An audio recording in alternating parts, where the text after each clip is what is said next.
Hi, I'm Dr. Catherine Kelly, and I'm here today to talk to you about solitude. So, one of the things I really tell people and believe that in our society is that solitude is underrated.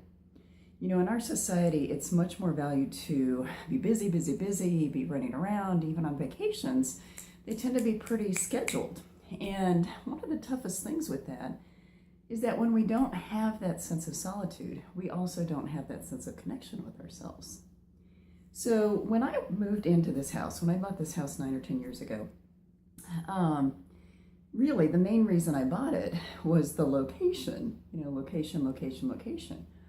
But the very second that I drive up to my house, I get that deep sense of comfort and solitude. You know, even though I'm in a neighborhood, I have neighbors.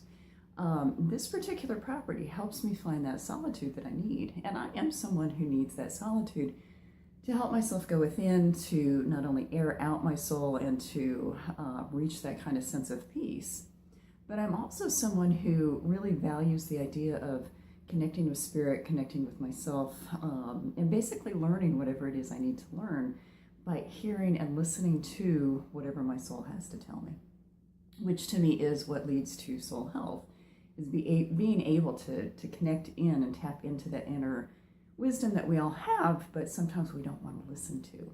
So oftentimes I'll ask clients, how much time do you spend alone? Do you get enough time alone? Do we just need to work on creating that? And every once in a while I'll run into someone who says, oh my gosh, I don't like spending time alone.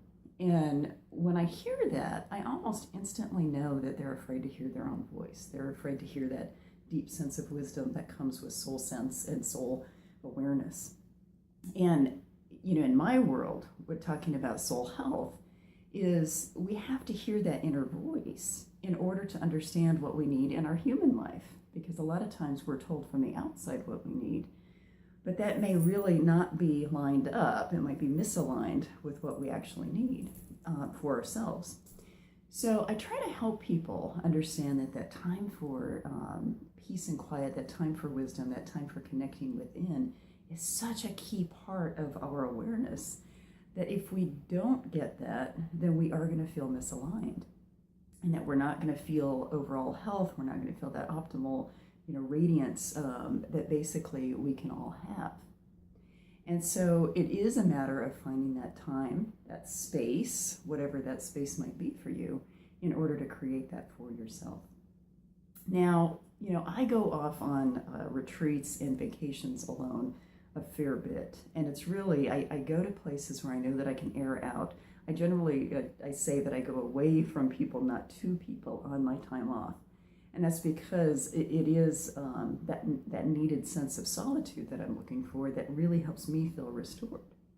So for me, that's the best way for me to kind of reach in, is for me to get that quiet and that peace. And a lot of times it happens to be in nature. It's hard for me to really connect in with myself if I'm out in the middle of a city. So, excuse me, what I would encourage for you to do is think about where it is that you go for your peace and quiet. And what is it that you need out of your peace and quiet? Do you need to journal? Do you need to just sit and air out your brain? Do you need to do some inspirational reading? Do you need to ask some questions to God or to Spirit and to see what comes as far as answers? But I would really encourage, even 5 minutes a day, if that's all you feel like you can spare, to be able to find that time or make that time to connect in. Because every little bit adds up to a higher sense of radiance and a higher sense of understanding yourself, so that your soul can really glow.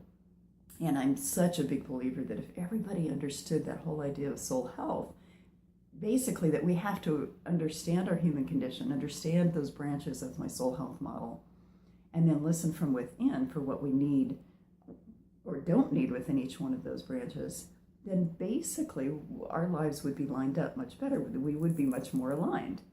So if we never take that time to really quiet ourselves and listen for what we need or what we don't need, we're not going to reach that optimal level of health. We're not going to reach that optimal level of fulfillment or enjoyment of life. So I would urge you to make solitude a priority for yourselves and find a way to either create a space or go somewhere, really identify a space that helps bring you that solitude. even for that 5-10 minutes, or if you need to schedule a weekend away or a week away or however much time away, listen deep within for what you need and make that happen for yourself, because I can guarantee you that solitude is an essential ingredient to your soul's health. So think about that. If you are liking what you're hearing, I would love to hear your comments. I would love to hear your comments for what you create as far as your solitude and also your sacred space to be able to create that soul health for yourself. So whether you leave a comment on the blog, whether you email me, whether you leave a message on my Facebook page, or however else you want to contact me, I would love to hear what it is that you do to create your own solitude and your own sacred space. So you can go to www.drkatherineTkelly.com for more information, for workshops, classes, transformational travel retreats, where in fact I will be taking you to places that are beautiful and wonderful for solitude, and each and every one of those travel journeys has some time built in for some solitude so you can connect in. But you can find that information on my website. So thank you very much for listening and watching, and I hope you have a day filled with peace and quiet and at least a little bit of solitude so that you can enhance your soul health today. Thank you.